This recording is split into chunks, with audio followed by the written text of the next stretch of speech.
When we look at the history, right? Most people would say slavery was wrong. Most people would say that now, right? Yeah. Most people would not have said it then. Right. That's critical. That's right. Right. That's critical. But today, most would say it's wrong. Most would say black lives are just as important as white lives, right? So why make the statement today, right? Yeah, well, the reason I interrupted you and said now is because I think many people, when they look at this phenomena, they do look at it in a historical vacuum. And part of what that means is they tend to sort of look at this with some magic default date in mind, where all the problems ended and all the attitudes that created the problems ended. But we're living in the living memory of many people of the civil rights movement and Jim Crow. It's not that old, beloved. And the attitudes don't vanish that quickly, right? And so here's what I think you're discovering in the pushback against Black Lives Matter. When I first heard that hashtag or that slogan, I kind of yawned. I actually didn't think it would get traction because for me it was, I hold that truth to be self-evident. You know, it wasn't on the face of it saying anything new. It's in the pushback that I just kind of go, oh, actually, we still having to make this claim. We're still having to defend this principle.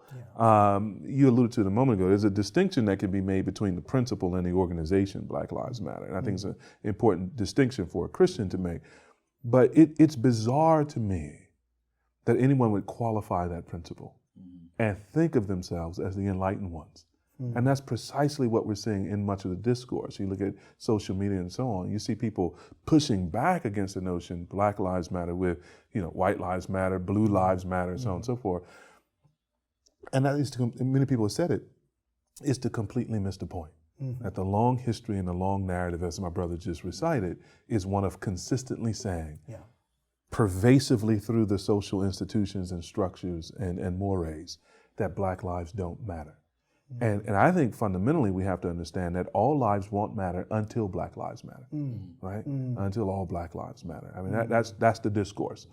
Mark Knoll, in one of his wonderful books, The Civil War is a Theological Crisis. Part of what he sort of articulates in that book is that the long-running theological discourse between blacks and whites is this issue of anthropology, is this issue of the doctrine of man, and this sort of conversation about the full humanity of African Americans. The Civil War, in some ways, prematurely ends that dialogue.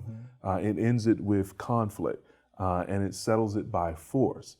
And so that's left unsettled a deeper, richer theological reflection in the church on the nature of humanity and the affirmation of the full humanity of all peoples made in the image of God. It's striking. You read any theological, systematic theology, particularly written in sort of our circles, evangelical, reform and so on. None of them touch the notion of race and racism and humanity. All of them sort of stay in this lane around, yes, the Imago Dei, and get very quickly to the fallenness of all of humanity. But it doesn't sort of give any attention to what is the sort of long enduring blight on the church and the long enduring weakness of theological reflection in the church on these sets of issues. And that's because I think, many people have been happy to sort of rush past these issues and to say we're beyond them. And so therefore we're not discipled.